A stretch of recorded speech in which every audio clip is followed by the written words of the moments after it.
ব্যাপার, আপনি বাচ্চাটাকে এভাবে ধাক্কা মেরে ফেলে দিলেন কেন? কি করবে, এদের জেলায় রাস্তায় একটু দাঁড়ানোর জো নেই।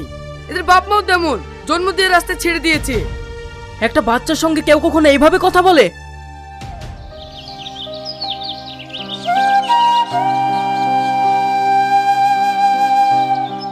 আচ্ছা সোনা, তুমি রাস্তায় এইভাবে চেয়ে খাচ্ছ কেন? তোমার মা বাবা কোথায়? আঙ্কেল, আমার মা বাবা নেই, আমাকে ছেড়ে চলে গিয়েছে। মানে? হ্যাঁ।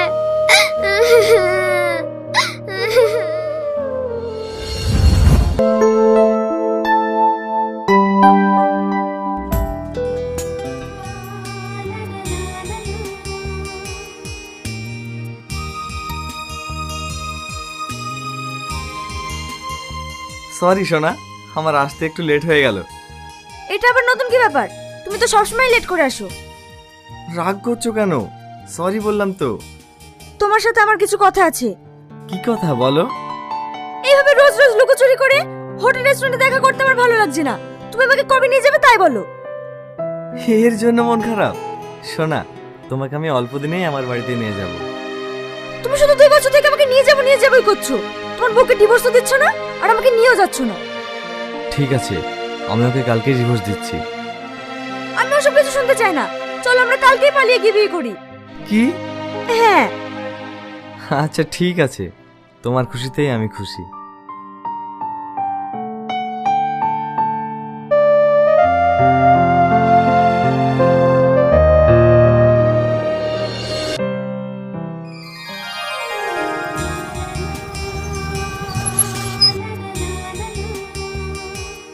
চলো আজ থেকে আমরা নতুন জীবন শুরু করি।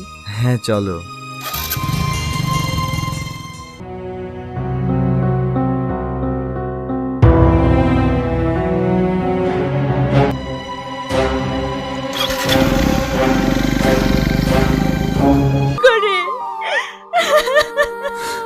আমরা নিজের সুখটাকে খুঁজতে গিয়ে নিজের সন্তানের ভবিষ্যৎটাকেই নষ্ট করে ফেলেছি।